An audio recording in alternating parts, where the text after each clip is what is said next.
Always thought I asked too much. Is my fairy tale idea of love delusional? You've got no idea. All right, guys. So I want to update you guys on what I'm working on. So right now, I'm designing the roadmap of launching an AI growth firm. In the previous episodes, I've talked more mainly about the intricate stages of actually doing it. So like maybe working on finding the sophistication and awareness level of a market. Then I talked about maybe things like building the sales, building a custom assistant that essentially allows you to find that builds you the sales playbook, the script, the objection handling. But now I actually stopped doing that because I realized that I'm working too much in the weeds, and I need to first go up a layer and look at the whole thing from a bird's eye view and then design the entire roadmap, right? So I ended up kind of like coming down to 5 different stages, right? I want to show you guys what these 5 different stages, or I'm going to tell you what they are, right? Phase 1 is clarity, understanding why AI, why now, why the model of delivery, right? Why are we doing the build and release first, then going into licensing, and then eventually turning into a platform, okay? I don't want to go into that. You guys can check it out much later. Phase 2 is picking your vertical, going into one specific vertical, and then there's 7 different criterias around how we go into different markets, right? There is things like AI feasibility, right? Like, is the current AI technology able to solve that market's constraint? Is that market or vertical, are they reachable? Can we find them through advertising effortlessly and be able to easily, have a cheap cost per lead, cheap cost per book call, cheap cost per to acquire a client, right? To close a deal. Okay. Sorry about that. Anyway, there's a lot more layers, criteria that we like to look at. Okay, so I'm not necessarily going to go over that. But phase 3 is designing and architecting the actual AI growth system that you're going to be selling to that vertical, as well as the playbook. Okay, so it's not just about the systems thinking, it's also about the logic behind the system, right? Or it's not just about the tools, it's also about the logic that these tools put together are going to be like what process, what workflow are they going to be implementing, executing on that actually delivers a true outcome. Okay, so then I'm working on that. So in this layer, I'm essentially designing out the entire the the insights and the lessons that every single person who's building this AI growth firm needs to have. Okay, from there, then I'm going to be going over phase 3, which is launching and validating your actual system and that market, right? Which is lead flow, generating appointments, and also closing the deal. And then stage 4 is delivery and optimization. Okay, so this is like, okay, now you've already sold the deal. Like, what happens, right? This is where we go into like building systems for onboarding, building systems for actually releasing that system into the company, and then going into the optimization phase, then collecting data and using that data to then optimize and build better workflows and build better systems for that that you initially created from your hypotheses. And then stage 5 is going to be scaling. This is where we talk about retention models, like how do we retain and get these businesses to give us more money. This is where we talk about scaling and building teams. This is where we start talking about management, things like that. Okay, and then phase 6 is actually going to be getting ready to license and productize your entire system into something that you can license to other people just like yourself, okay? And actually get you to become a creator, become someone who builds a personal brand, someone who goes out there and becomes becomes just like me. And then, because what we've realized is that one of the things that I realized after starting to cook on this idea is that we're actually most likely going to start acquiring some of the systems that our clients end up building, right? So once you've gone through and built your 50K, 100K a month AI growth firm, where you build and release vertical specific AI growth infrastructure systems, then eventually we can actually productize your entire playbook into an app, right? And then license that out to more people just like yourself, or even in the same market that you're selling to. And then eventually we want to build a platform where all the clients, all the top performing clients, all the top kind of like AI growth infrastructures, systems can actually be found on one platform. And then we give you the ability to essentially start making money without even having to work. Okay, so that's why I had to go back to the top, then come back down. Hopefully this is helpful for you guys. Love you all. I don't know if the lighting here is good, but sorry if it's too dark. Back to work. Also, I'm listening to Alexandra K. She's a good country song musician. Love songs. She's good. Break. I don't think you believe I'll ever leave. Yeah, you should definitely look at the coding process because it's a big important problem. But we're also going to be sharing more stuff soon about automating that process. Yeah, that'll be perfect because the manual coding is just so tiresome, and then I can also use the front end as like a qualification. So that'll be perfect. Okay. Yeah, 100%. I think like I made some progress on that just by like manually grinding it out and just starting conversations and just like Let's go. triaging it myself, pretending to be like a triager basically with a different name. Yeah. And that's helped like show up a fair bit. I had like 6 calls on Monday, 3 of them were like unqualified, but Interesting. yeah. What? 6? And three of them, 6 yesterday alone? Yeah, 6 calls on one Monday. What changed? Because I know you were going 1 show up on 7 calls last week. I don't know. I just like was started being a little more proactive and calling and like taking a chance to call up, like either just manually text them to start a conversation, right?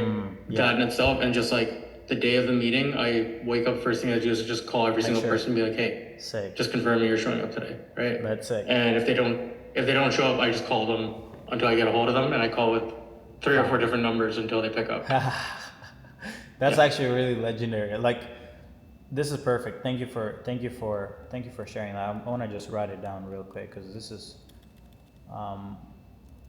call and re-engage post booking, right? Because you know, for those who are on this call who weren't there last week, I've had an issue where, so previously this campaign wasn't working too well on the conversion from lead to booked call.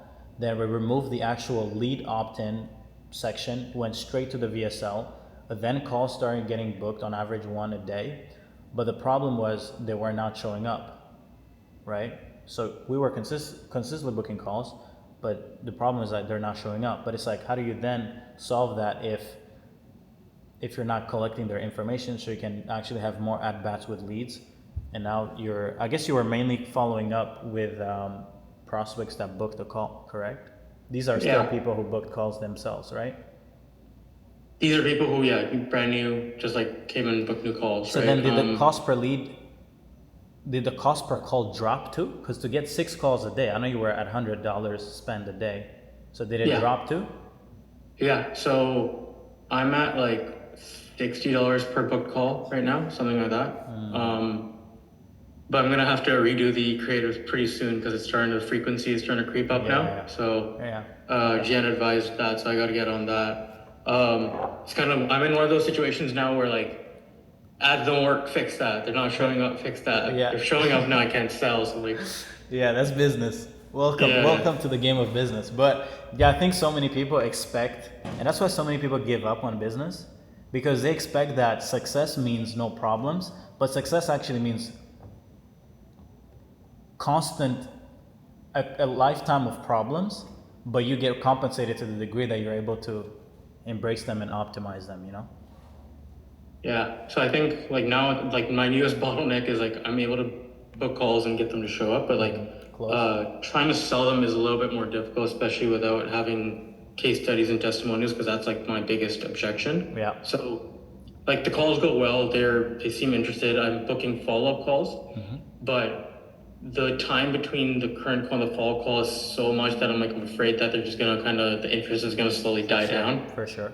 Yeah. Right? So I was like, I also like went through your threads and like how you advised like, okay, drop the price, spread out the contract length, or try the pilot project, stuff like that. It got more interest for sure, but it's still having trouble closing deals where I'm like, I've had a fair few at bats at that now. Yeah. So what, like, is there more I could do like in the pre-selling stage or during the calls themselves? Like Well, first I've of all, recorded everything. show me how you pitch. So pitch me. Like pitch, let's say after you've explained, how do you pitch price? After I pitch, right? Okay, yeah. So yeah, do you want to just give you price straight up like that? Yeah, like how do you, let's say you got on a call, you showed them, okay, here's how the system works, this is how we would work together. How do you then pitch price? Yeah, so the investment for this is $10,000 up front, and that's cost a 3-month implementation for everything we've discussed so far. Okay, perfect. Hey, 10 grand seems like a lot of money. I don't know if I can do it right now. What do you then say? Yeah, no worries. So just so I know, like what about the price is concerning? Is it having to pay all that like up front, or is it the 10,000 itself? I think based on the system, like if the thing can actually do what it does, I don't think necessarily the price is the issue, but it's just the fact that like, how do I know that this will work? And based on the lack of proof and high probability that this will work, makes me feel like the price to value is a little, is not necessarily where it needs to be, where I can feel confident in just investing all this money. Yeah, fair enough. Totally understand. Well, first of all, like I heard you say that you agree that like it provides value, you feel like it'll work for you, right? Correct. So why don't I be a little creative with our solutions, and I want to take away some risk from you. Instead of paying it all up front, why don't we do this? Pay the $5,000 up front just to get started, and then the remaining 2,500 and the remaining 2,500 we do in month 2 and month 3. That way you have less risk up front. We can get started. We can start getting results, and from the results you can pay the remaining $5,000 in month 2 and month 3. Okay, cool. Okay, that's a lot better, but I got to think about it. Is that like, quick question? When you pitch this and you lowered barrier, is that what is the main objection that they give you? Is that like they got to think about it? Is that like it's still high?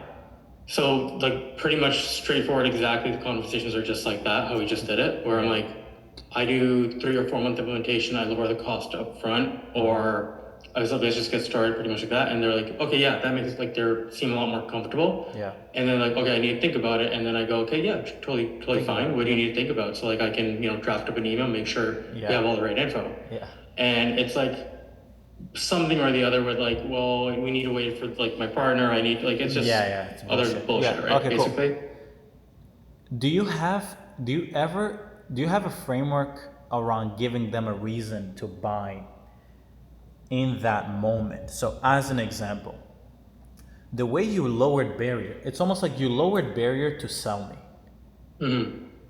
But I know you're trying to sell me, so I'm not going to play your game. I'm going to still be, this is just a sales tactic, just trying to sell me, right? So technically it's all win, like it's all, I still have the power in this conversation. Yeah. It's you trying to take from me, right? Do you have a way to make it, flip it, and bring back power in your own hands? Do you have that card? Or if you could think of everything you've tried to do on sales calls before. Like, I think in the discovery section of the call, I do ask them like very upfront, like as part of my discovery process, like, hey, how long have you been dealing with this issue and how much revenue has that cost you, right? Yeah.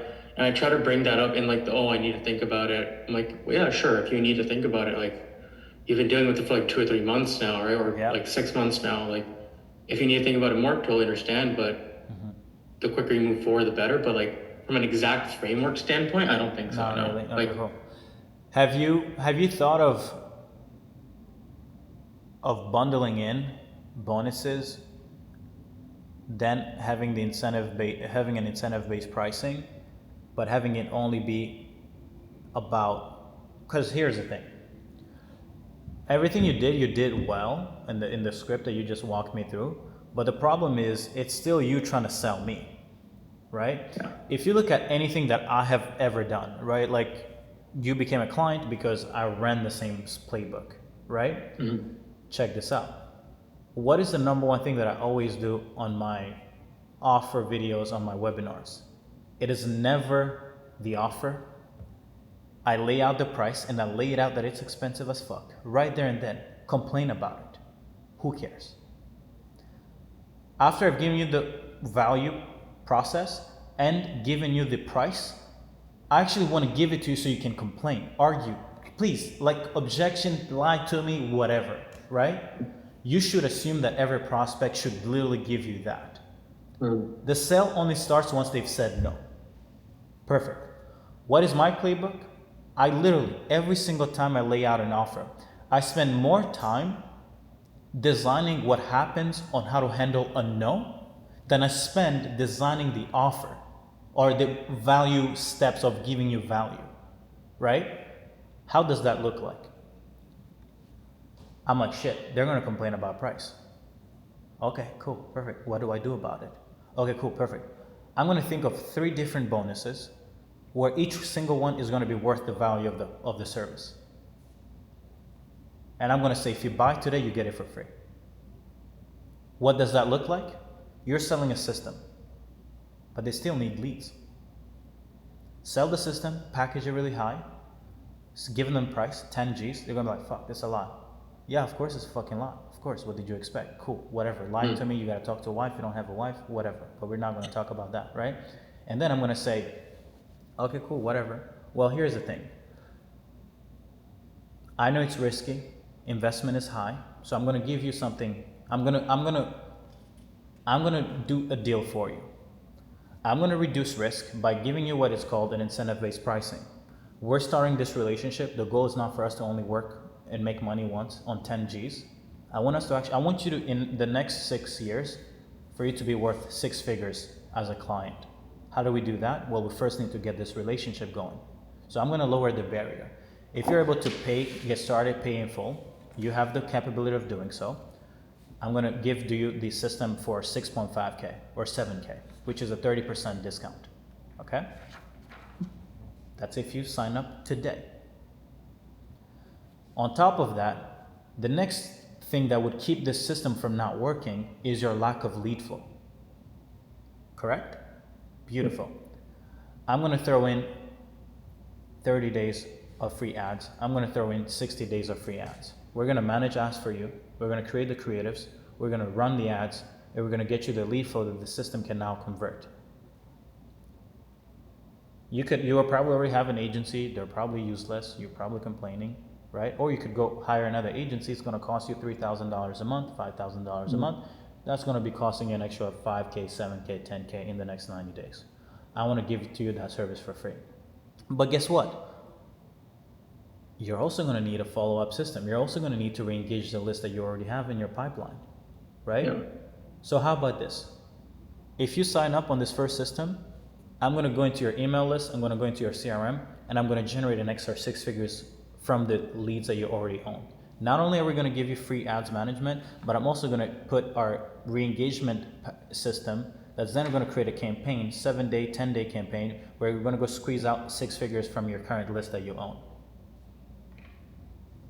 If we don't make you at least the money you sign up and pay, the 6.5K, the 7K right here and right now in the next 2 weeks, I'd be happy to keep running ads for you for 90 days instead of 30 days. So you pay for the system, and each single new bonus point is worth alone 10K alone. Now, what do you say?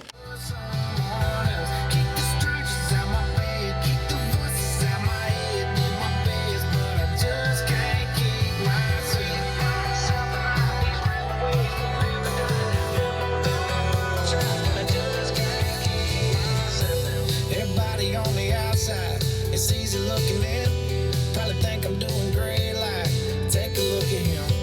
He's gone and straightened up now, he's finally walking lines. I ain't lying, I was probably doing fine before. Keep the bottle, keep the bag, scratch the Broadway off the map. Maybe that'd work if I was someone else. I'm about to go to a little cottage trip, few days, just get away from the city. I actually think it's nice to get away during the week, you know, go cook from outside the city, have no distractions, you know, the good stuff. So yeah, gonna keep you guys, bring you guys along the little cottage trip, and we're gonna see how it goes.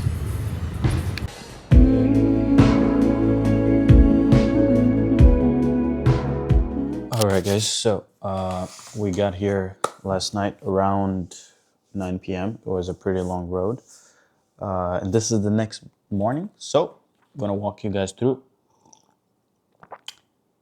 my morning, morning work routine. So I had to skip today's leadership session, leadership huddle, to just try to get to see. Well, we started doing leadership huddles to make sure that everyone is actually has something to work on. They have to share yesterday's metrics, share where we're at, right? So as an example, I didn't jump on that call because unfortunately getting on calls in the morning for me throws me off, right? Especially if I have like a big build to do, like a big focus session. So instead, they ended up kind of like giving me a report on what happened. Yesterday, we had 2 new clients. We have the current funnel that's pulling in that's pulling in a lot of lead flow. Or we had a 30% disqualification rate. We cash collected around 15K yesterday. We need to maintain $17,000 a day for us to maintain our $500,000 a month in cash collected goal. We had to ramp up a new closer because literally our calendar is fully booked out. Content, we had the team scripted new ads, creatives. Today, their focus is the content department is going to be working with our engineering team to make progress on our platform. I think I shared it in one of the previous vlogs, but I'm gonna do its own presentation. I think you guys will really like it when I show you guys what we've done. On the success team side of things, we have clients who closed their first 7.5K deal. We had another client who's in one of the local markets that we're in. He closed 2 deals, one for $6,000, another for $7,000. Shout out to Lucas and shout out to David. We also had to build custom assistants that builds pre-call video sales letters, also process selling video sales letters that we use to when we're coming to selling these AI solutions. So we're essentially training these assistants, these GPTs, these agents to be able to create the sales assets to sell the AI growth solution that we're going to sell in different verticals, right? We had to we had to archive a good list of clients who didn't necessarily have time to offboard. We had to place setters on one of the offers that we're on. And today we're going to be working on the ad agent, or at least the success team is going to be working on that, creating assets for new clients, leveraging AI to test them, right? Systems team worked on, of course, they're making progress on the content agent. We're also building systems for our clients. And today they're focusing on to be working on the AI WhatsApp setting agent, since we have clients who have been wanting it. And then operations, we're working on just on EOS, right? An operating system that is going to be built on ClickUp and a project management process and launch, right? So they give me an update. So as I get this, then that means that I can actually go, the company is rolling without me, then I can just go work on my thing. And for me, when I'm designing what I'm going to be focusing on for that day, I don't necessarily like to start on my phone or my computer. I just like to write down what I need to focus on. So today I need to get done. The main priority thing is product roadmap and the vision, okay? Every now and then, as we see more wins from our clients, a new vision gets created, right? Literally, like as I go along the journey, I get more insights, and from there I embellish and I build on top of where we're trying to go. So that's going to be my focus. And of course, I have client calls in, let's say, like 90 minutes, and then I have another one at 4 p.m. We have a client who's built his own platform, and I have a call with him later to try to see how we can work together. Maybe if it's actually really dialed in, we would love to partner with him. And yeah, but today focuses product roadmap and vision. And then from there, starting tomorrow, the next 2 weeks is to actually roll out the product, roll out the custom. So the idea is, my goal with this vision is to be able to then build a platform that builds an entire AI growth firm for someone without having them do anything.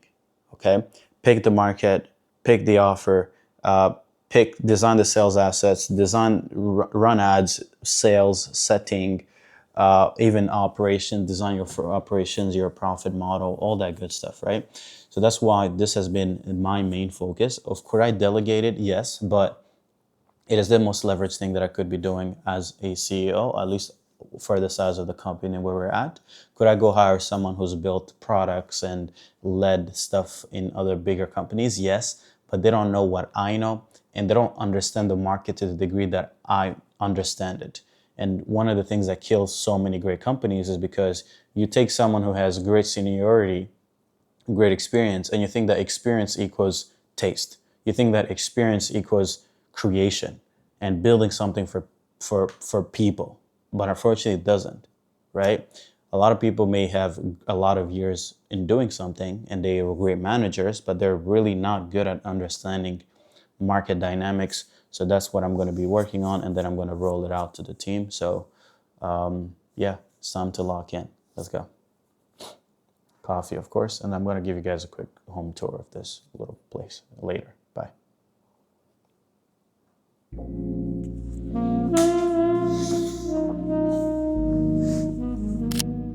How old is she? If you had to guess. 70s. Wow. Interesting. Because I think one of the things that's important to understand is just like the entrepreneur journey of the market you're selling to. Yeah. Because that gives you so much more edge into. Because for me, what I really care about is like, okay, cool. Where is the leverage, right? What is the next leverage vehicle? If you could figure out, is it just to keep selling these people, or is it to literally own these firms yourselves, these locations yourself? You know, like I'm always, because if she's doing 150K and she's not tech savvy, like how much can she make if she was tech savvy? You know. That's my ultimate goal. So right now, my goal is to implement these systems, figure out, okay, how can we consistently implement these systems to grow these businesses predictably and consistently, at which point it would turn from being a game of, hey, let's help these businesses to, hey, let's acquire these businesses that are already established and get a few of the top people in this industry that know how to run these. Yeah. And let's just implement this, grow into X amount of locations nationwide, and then just sell it to private equity. Yeah, 100%. I think that should be the move. And I think it's still aligned with the idea of like, you know, once you've built the playbook, you can still build almost like a self-serve app where you turn the entire playbook into an app with a bunch of agents. And then every company that you acquire, it's almost like the operators use the app. So you can kind of like still own the thing that enables and empowers the businesses while still also owning the businesses themselves, you know? Yep, that's the aim. Yeah, sick. All right, beautiful. Maybe I can kind of like draw a picture of what's happening in the world, or what the race is for these platforms. So do you guys see how our world is currently fragmented into how we run businesses? We have Calendly for booking calls, right? Then we have GHL for a CRM. Then we have ActiveCampaign for emails, right? Then you have sales call conversations, recordings on Google Drive, right? Essentially, the race for these large language models or these big platforms, the goal is for them to become one thing and own every single thing that happens in one's life. And then the goal is, instead of struggling to be like, oh, you know, I have to pull data from GHL, and you haven't opened your CRM in 50,000 days, and then you have the growth creator like operating system where you have your data on sales metrics and advertising metrics, and then you have your sales call recordings or your hiring recordings. The goal is ChatGPT will be the hub of everything that exists. And then from there, you can build appointment setting agents. So you can build video sales letters from there. You can literally, and then agents will be able to be created on the platform itself, then pull from the database on GPT, right? So yeah, I mean, they're literally trying to steal everything that exists and build it on their thing, right? Now, for the beauty of this though is the rollout is not going to be. They're going to go with broader and broader. They're going to start with broad applications first, and then go niche over time. But over time, the idea is our job is to become the enablers of this technology into things that actually deliver true value. Because the recording, unless used, is useless. I don't care if I use, we're recording this call, but it's like, what happens once the thing is recorded?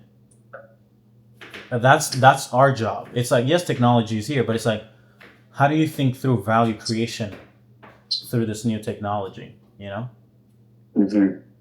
Yeah, I saw somebody replying to it, and they said, just like Amazon with their servers and like Microsoft did, they just want to be the foundation that everything is built upon, and that's what OpenAI is doing. Correct. Like you said, it's the knowledge base of everything that you operate. Yeah. So yeah, I was just kind of curious on your thoughts on this. And then something I'm thinking about lately, I know I brought it up to you before in regards to content, is almost like pushing out these type of conversations, even like the one we're having now, but put our own spin to it for our own niche. Yeah. You know, do you see value in that? You know, if we're almost speaking to our audience. 100%. Yeah, and then I was looking at your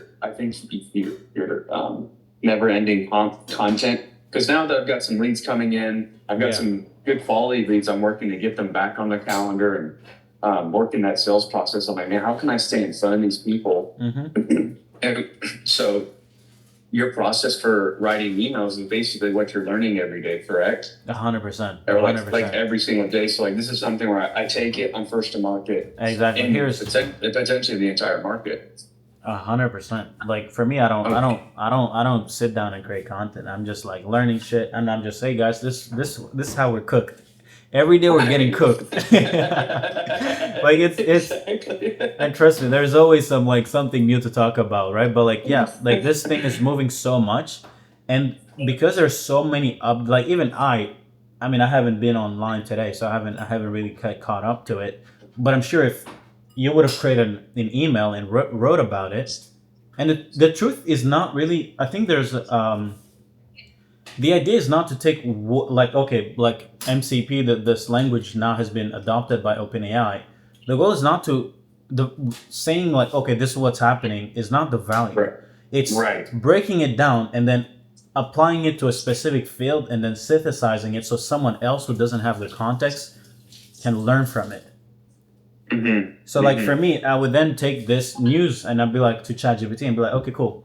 What does this mean moving forward? Okay, cool. Then what are the layers that we can take advantage of this? So how can we take advantage of this? And then create a piece of content around it and then document it. Right.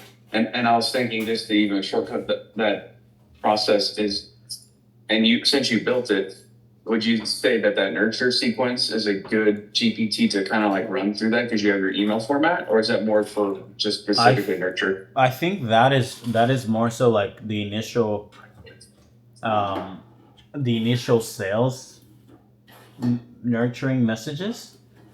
But based on something like this, I think there needs to be two types of kind of like content. There's the content that you're right that is just it's just a typical framework evergreen. Like you need an email to like get them sold on this belief and then this belief and then this belief, get them to show up. But like this type of content is actually like novel. It's almost like based on what's new, what's happening. I think I would use a different framework. So I would probably, try feeding it into the nurturing GPT and then see what it spits out. Right. But I think that the application would be a little different. Cool. I was just curious. Yeah. And kind of going back to the WhatsApp, I don't have the WhatsApp feature.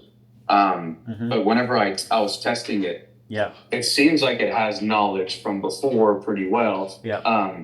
Is that something that you could feed into it like a MCP or like a legit knowledge base? I'm sure, right? Yeah. The WhatsApp agent has access to knowledge bases. Okay, cool. Yeah. And then I guess my follow-up question to that is, I noticed that it followed up, right? Because that's something that I'm now starting to see. Is, okay, I now have a list that I need to continuously follow up with, to just get in front of. Yep. And I'm like, shit, I would love this. This agent could do it for me. Yeah.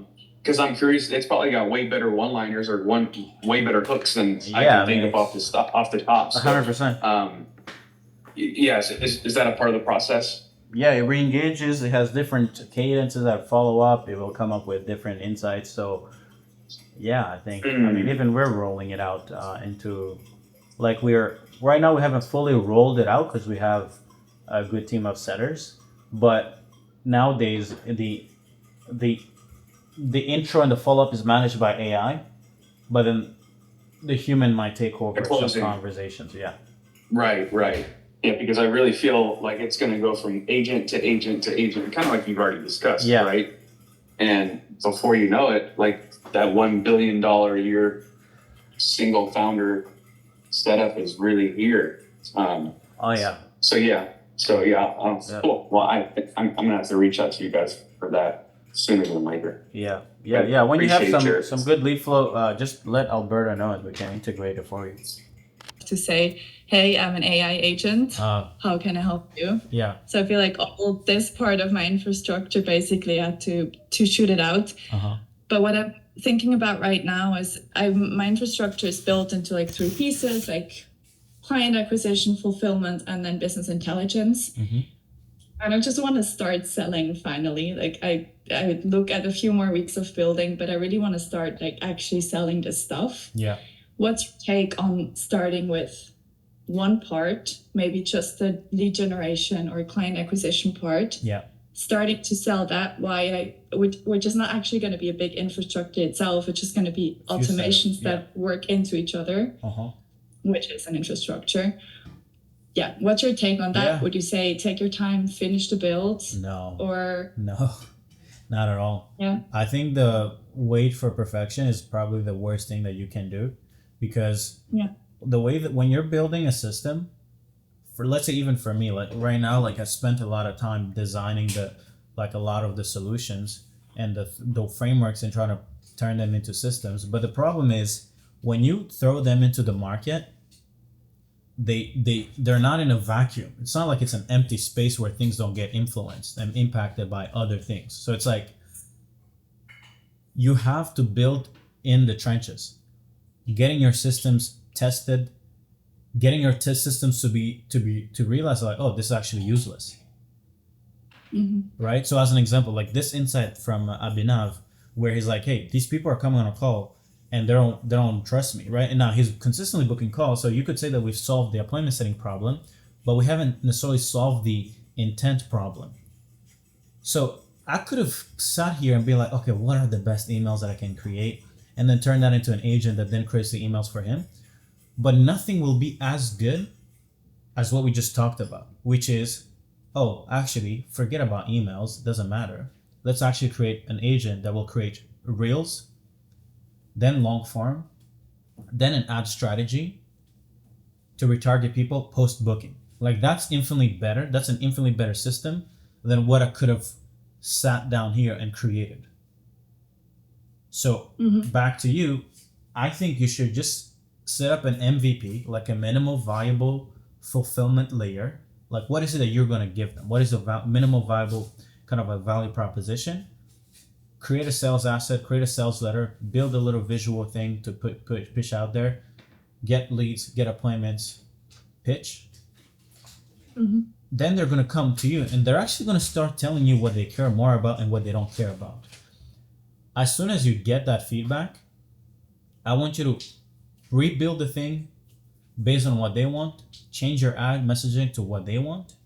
And I've personally, what I've really realized people are loving nowadays is actually documenting as you do it. So I think everyone here who's like on this project of figuring shit out, the most invaluable thing you could do, and I know it's hard to create content, but I promise you guys, make your first video like, hey, my goal is to solve this problem for this niche. I'm going to document from A to Z what I'm going to be doing. Step number 1 is I believe that these businesses have an issue with lead gen. They don't know how to go. They don't know how to generate predictable attention, blah, blah, blah. Here's a system that I predict would be solving this problem. And then get sales calls and say, oh, we've tried this doesn't work. Here's how we refine the system. And just document every time you build something cool, every time you learn something new. And in my opinion, like that side by side as you build this firm is going to create such a weird flywheel where, in my opinion, you end up building such an amazing brand and asset that whether ads are working perfectly or not, doesn't matter. You're still going to be able to monetize you and your ideas.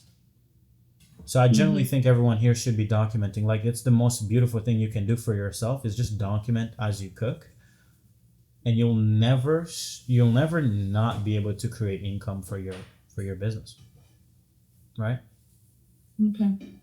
Yeah. And then just use that for long and short form content to just create what you were saying before with the other question. Exactly. Okay. Yeah. But I would start with client acquisition, just solve their first problem and say, hey, and you can also, one thing that is also nice, I was telling this on a client yesterday, I was saying that so many of us are struggling to make sales because we only have one thing to sell. We have no vision to sell. We're just coming in and like, hey, let me get you more clients. Yeah, but you're just another person trying to sell me more clients, and maybe it might work, maybe it might not work. Like, who cares? So people are way more hesitant to working with someone who doesn't have a greater vision for themselves. As an example, one of the reasons why probably most of you guys are in this community or on this call is because I've created this bigger vision where you guys can actually be like, wow, this is actually sick. Irrelevant of what we actually do within clientacquisition.io, if the vision wasn't clear, you guys would not have made sense to buy from us. I think you guys have to do the same thing. You guys have to be like, if you're going after lawyers, you guys have to understand what is the greatest vision of running a law firm. Then say, hey, this is where we're trying to go, but you first need a predictable acquisition system. So anytime that they're trying to compare you here with the commoditized agencies, they're going to be like, oh, but this guy actually talks about this. He never actually talks about this. So it almost like gets them a little away from the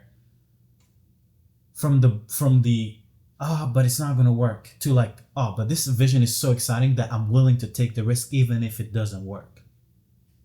I love that. Yeah, that makes sense. Right? So I would right now is I'm selling the vision too much, but I actually don't have, exactly. the tangible. Exactly. But so I'm starting with the small things, getting those out, getting feedback, and then basically MVPing my way to the final infrastructure 100%. Is what you're. Yeah, okay. I think you should have a thesis around it. Hey, this is my market. This is how I believe the new way of running this specific coaching, consulting business. Lay out the entire playbook, lay out the vision, 3 stages, 3 phases. Each phase should have its own infrastructure. And then by the end, they should not only have this infrastructure, but they should be able to level up into a new phase and the next phase and be like, hey, my goal is I want to partner with the best of the best. But for you to become the person that I'm willing to partner with, you first need to go through all these layers. And then your first product is layered phase 1. Let's work on phase 1. Cool. Yeah. Okay. So I'm not even saying that I don't have that yet, in the sense of like, it's more you're starting with this and then we're going further into the different phases is what I'm selling in the V itself. 100%. And then, I mean, you can even say that you don't have it. That doesn't matter. It's irrelevant. Yeah, that makes sense. Yeah, because those 3 stages won't matter if they don't figure out even the first stage, right? The first phase. That's why I wanted to start with the other 2, because they're more interesting. I know that fulfillment is a huge problem for the coaching industry, because I know the industry well, but the bigger problem is always getting clients first. So I'm gonna have to with the boring stuff. Yeah, exactly. Now let's not say that. I think so many people have been sold. Now it depends on the market. If your market may be a little different, but I actually think that there is a new, even in the English market, there is a new trend where people are getting a lot more excited about systems, that they're even willing to buy systems from before they buy more client acquisition. Like a good friend of mine, Katie, she's selling systems for multiple 5 figures, and she's positioning it as growth offer. Yeah. So that angle could also work. Be like, hey, you've been sold client acquisition infinite amount of times. It hasn't worked. It's because you don't have the infrastructure to actually even deliver great value to the people you acquire. So you could also flip it and be like, we're going to integrate the operation layer, then we're going to go client acquisition. You're going to see how the market reacts to your messaging, right? Yeah, I'm trying to go more into the angle of framing your community to get more organic leads, because the whole content generation thing is like a huge problem in the industry. So and they all have tons of content from life coachings, from lives, etc. So what I want to do for the acquisition infrastructure is more building a huge brain of their company with like a rack system and like inputting everything they have as like the base. And then from there, like automating content generation, scripting for reels, scripting for content, which will then go into the whole, setting them up to book a call rather than going the paid ads route and client acquisition that way. That's perfect. Then that's nice. Seen that being done yet, and I know that's like if we could repurpose everything you're saying here in your coachings, I think there would be so much value for just content that's already I know made. Exactly right. Idea. Yeah, if you can build that system, I think that would be sick. Also, what that does is that it's a much more affordable client acquisition kind of like system. So therefore, the pitch could actually, people would be willing to acquire it even if they don't have a lot of capital, because they know that like, oh my God, I already have the asset. How do I then turn it into a content machine that just acquires me clients over and over again, Yeah. That's sick. That's a sick insight. Yeah, that's a sick insight. Yeah, that's good. I would I'll speak with the team and try to see the engineering team and see if there's maybe any insights we can give you into building something like that, because it is a little, not necessarily, it wouldn't flow with the way that we're building the content system, but there could be a way where you could have the content brain, then you could plug it into the actual content system that leverages the format of what's already viral. So it goes from your brain to your workflow. Then it looks at what's already viral in that specific niche. Then it uses that to create the format, the hook for that piece of content that's going out. And then you could have, because we're automating the voice with 11 Labs. We've already embedded that, blah, blah, blah, blah, blah. And then you could potentially like have the output also automated. But, so I want to see, I'm going to speak with the team, but that's a good insight. I mean, I've been watching your content for a while now, more than a year or so. I'm familiar with it. But so I just had my onboarding call today. And Isa is going to send me the data of niches. And I'll pick niche and go from there. What I wanted to ask was, I am looking to just get into professional services because the show up rates are higher and people have more money. I think I just prefer that. So which ones are like your favorite? I mean, you're already making money. Why would you want to do you think right now your ticket price is because of the niche or because of what you're selling them and promising them? Actually, I think it's both in my case, just because I'm selling to business brokers and their selling cycle is like a year total.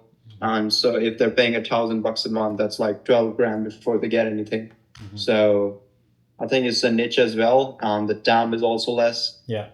So I'm just pivoting completely. Yeah. Yeah. There's one thing I know about pivoting completely, which is the learning curve messes up your speed to income.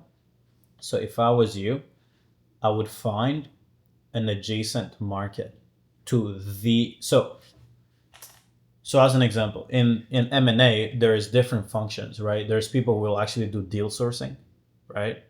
There's people who will, people who will take care of like the due diligence and figure out, and then there's people who will fund the thing, right? There's people who will whatever, right? What I would like to know is what other markets within that deal flow, that process, that's maybe bigger because they process faster. Like their transactions are way faster than acquiring a business, and they need they need faster. Like the cycles are just much faster, right? So who would that be? Like in the same market that you were in? Would be investment bankers because they charge upfront, and private equity. I think it's long term, but it really depends. But they do have money to sell more anyway. Yeah. So investment bankers and private equity, but the problem is that the TAM is less. Yeah. TAM would be So 4 or 5K for private equity. Cool, but there's also this idea that lawyers are needed in M&A, correct? Yeah. Yeah, so I would try to. I like law. I think law. I mean, I like law, but like there's so many big niches in law, right? The verticals. Mm-hmm. There's personal injury, which is probably one of the most spending money industry we've ever seen. Like the money is insane. We're doing research on the personal injury vertical, and there's over 500. They 2 to 3. I think it was like 2% of the entire GDP of the states is literally personal injury case. So just got done with calls with clients. We had a few new clients even from Kenya, which is amazing. Clients asking going into law firms, some people going into in mergers and acquisitions. Anyway, you guys should have heard the conversations. I'm going to get my brother to put in some of the clips, but look at what I'm about to eat. This looks amazing. You got a little omelet, calabrese in it, of course. You can never go wrong with that. And chorizo on the side because life can't be. Life is good. Welcome to the good life. Welcome to the good life. I love my life. The wait is over. Welcome to the good life. And after all the talk, all I got. The reason I wanted to talk to you today was just kind of think through distribution as a moat and how I should be thinking about that with my background in software and also the way to also then that's like version 1, like just get this thing going for version 1. But then my ultimate goal, like a message to you, is how do I build this into $1 million a month? Yeah. How should I think through that framework? And I know that's something that's top of mind, but yeah, I spend a lot of work running there. So maybe give me a okay, cool. Yeah. So Ben, maybe what I can do is I can walk you through one kind of like over the last week or so, at least since Sunday, like I've kind of like made a new realization a little bit because on the webinar, the playbook that I was sharing is like, cool, master one vertical, then figure out how to grow it, then eventually just go after more of those businesses. But since the playbook may not necessarily be the moat, then acquire those businesses. Like that was initial insight 1. But this Sunday, right, I did make an email on Monday and write about it. But something kind of like interesting happened. One of our old client who went through one of our programs in the past, mainly doing info growth operating, he's now turned his playbook into kind of like a platform, right? And what that kind of like sparked up in my mind is an interesting kind of like potential future. So instead of necessarily just looking at the potential paths as like, oh, you just validate it and you acquire the business, there's a new path where you could potentially just build an app, standalone app that goes through all the layers of execution. Almost think of building a platform that has all the agents that will do the work. Right? So what this guy has done is he's turned his entire playbook into an actual platform. So his playbook of how to scale info offers, if you didn't know shit about info, you could still come on here and relatively cook up and get all the frameworks without having you to learn everything. You can just get intelligence to do the work, right? What this created is then it's like, okay, it threw me on this idea. It's like, okay, interesting. This naturally got validated without even me telling people what to do. So then I like those kind of like use case and proof because it means that naturally it evolves there. It's a natural evolution of the entrepreneur journey. But the thing is, this guy is a software engineer too. So he has that background. But to be honest, in the era we're in, I don't think necessarily building the apps is the hard part. I think it's the actual playbook. Like, yes, you understand the building part. You know that like the biggest problem that a lot of these software engineers out there are having is that yes, they can build anything, but they're like, okay, but what should I build? Right? So now there's this new idea where it's like it threw me on this new path, literally, like now I've just literally finished the entire playbook, the roadmap, where I think the future looks like this. And this is going to be important for your platform because right now you're still you're building a platform, but it's like whatever you do with it matters more than what you've built so far, right? All right, guys. So we're getting out. We got to switch environments. Also, it's getting crazy smoky outside. I think there's a bunch of fires going around. But yeah, it's about 5 p.m. Just finished a call with a client. He's building a pretty great platform, actually, an AI voice agent platform. And there is potential for us to partner together since one of the plans that we have at clientacquisition.io is to build the marketplace of all AI growth solutions. And now, for those who don't know, my car got a flat and also one of the windows is broken. I just got quoted over $10,000 to fix all of them. Just the window alone, like, is like over $5,000. And the tires together is like over $5,000 to replace all 4. So now, if you guys can just please help me pay for it, apply below, donate money, because I'm going to need it. No, anyway, cool. It is what it is. You live and you learn. You're trying to, you like expensive stuff. It's going to cost a lot of money to manage them. So, it costs to be the boss. You cannot complain that you have the things that it costs a lot to maintain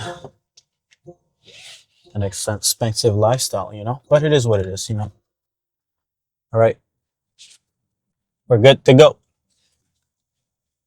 All right, guys. Now, this cottage is hidden. It's the last thing, is the last home at the end of this road. And it's pretty bad. I wonder if I would have brought the GT3, how we would have been, because it would have been chaotic. So shout out to the range for real. All right, guys. So we gotta go get water because I'm not sure if the water here is actually potable. But besides water, you gotta hydrate with a little bit of wine. Long day of cooking. Gotta end it with a little glass of wine, So let's go see what they have. Merci, bonne soirée. Salut. Allô. Pas besoin de reçu, merci. Bonne soirée. Yo, I'm not gonna judge, but like, my guy's diet with the kid, pizza, fries, Oreos, Kit Kat. Like, god damn, we're trying to get thick. Bro. He already got a thick still. But no, for real, we don't judge. We see, we don't judge. Ok, c'est bon.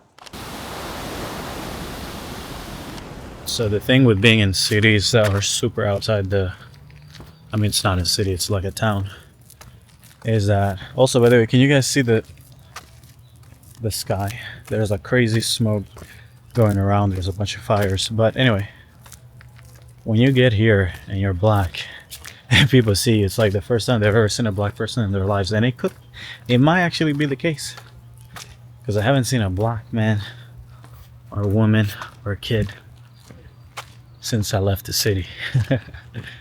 But it's funny. Anyway, outside on a walk, chilling. Easier to have you come and take care of.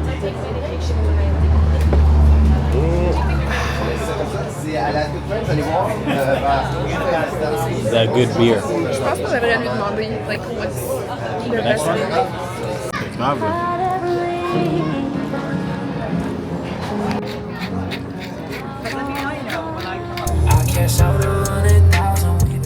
These are terms of service, and in a way that includes not only the CRM data, but Slack data, which, you know, is a company they bought. And they're putting an MCP connector on top of it, which allows AI to query it. But they're saying that you can't train on the data that's in there. And Hold on a second. So, altimeter Slack data, I can't train on my own data? That's what the change in the terms of service say. You can That's query the interesting MCP. Yeah, I think I think maybe we'll start to talk about enterprise applications as either being open data or closed data, and people are going to need to declare that. But my guess is that if you're a competitor to Salesforce, you're immediately going to declare yourself open data and try and steal as many customers as possible. I can't fathom in my own brain how upset I would be if I were paying 7, 8-figure license to Salesforce and they told me I couldn't train on my own data, which is basically everything about my customers and everything that I would want to analyze. Now, I'm sure they're going to train on it and give you. Morning, guys. So I was just checking out BG2 podcast. Bill Gurley and I forget the other guy, and Brad. They essentially are both investors, and they were talking about different updates going on in the AI world, strategic pivots that a lot of companies are making, and one of them is Salesforce. Salesforce is essentially forcing users of Slack, because they acquired Slack, to not be able to use data from their Slack. Do you understand how crazy that is? It's like me with thousands of customers on Discord, and let's say there's a way for me to automate and leverage communication and conversation happening on this entire platform to train an LLM, and I can't use it because they're trying to keep that data so they can create an AI trained on your data so they can probably sell it back to these enterprise. So I feel like that's a pretty dumb strategy move, because the idea is you're probably going to lose a lot of customers just from the fact that why would you keep someone from not being able to train data on their own data, right? Anyway, but yeah, as you guys can see, it's right now it's 10 a.m. It's beautiful outside. It's a much better weather today, even though leaving in an hour or so. But yeah, it's pretty dialed in.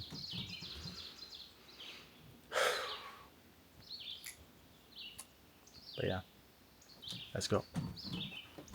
One thing I think I should give you guys a tour. So let's go get a little tour. So this is the living room. Little nice TV, a little fireplace, chips, because you can't go wrong with them. You got a nice little kitchen.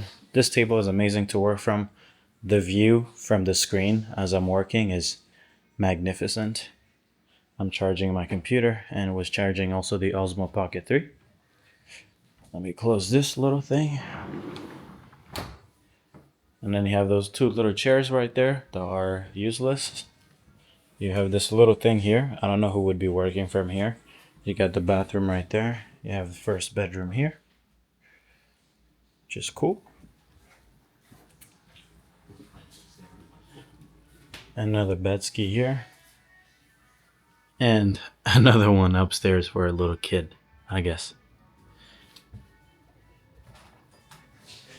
And then you got this little bedroom situation going here,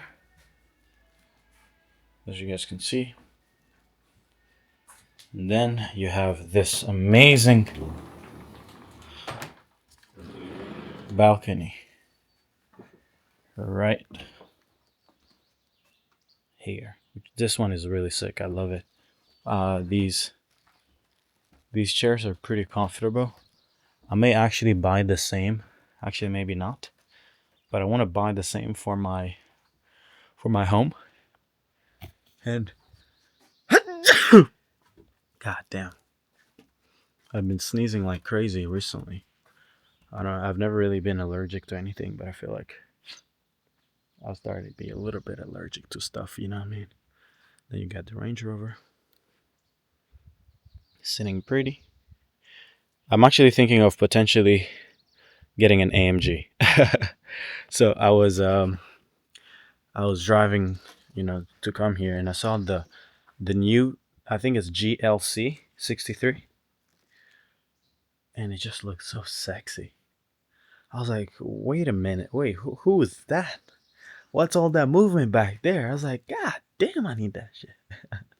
Because okay, so I like Range, but I feel like it's not really my type of, I'm like more of a compact kind of guy. I like sports cars, supercars, something, yes, it can be comfortable, but it's like, I don't really put comfort on the top of my list. I like horses, you dig? So I'm either an AMG or a Porsche kind of guy, So if you guys see me get another car, it's no. But I'm gonna probably have to trade in the Range. But I'm excited though. It would be really nice to have something exciting and new. Alright guys, that's pretty much it. Show me the money. Oh yeah, so it's in close up. Oh man, you got your that was orgasmic, by the way. Yeah, that's good because I was like, when you look at all these tasks, sometimes it's really hard to know like which is priority, which is where it is in the cycle. So yeah, this is I think if we locked in on this, oh my god, I think we can probably produce 10 times, probably 100 times more output every week just from spending a good hour. Like, I don't mind meetings. I just mind meetings that have no structure and no, like, we end the meeting and we're actually more dumb and in a worse state than before. I feel like the best way I can summarize why we need structure is that by the end of the meeting, you should come out of it excited in a much more higher vibrational frequency than when you jumped on. Anytime you jump on a meeting and you feel drained and you feel like frustrated and you feel like overwhelmed, that's not the point of a fucking meeting.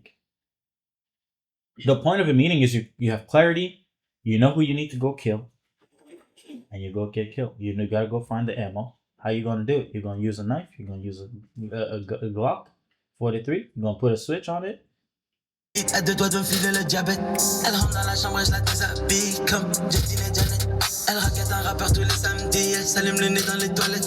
Devant les métaux ça détale vite. Les potes ils ont plus la même énergie. Bounce, baby rebondit. Faut le salaire de Kiki de Bondi. Ma bitch elle est bad, elle est bougie. Elle sait comment tenir le Uzi. Bounce, baby rebondit. Faut le salaire de Kiki de Bondi. Ma bitch elle est bad, elle est bougie. Alright guys, so we came to Mercedes to look at the car. And this is it. I didn't know necessarily it was a hybrid, but this looks so sick.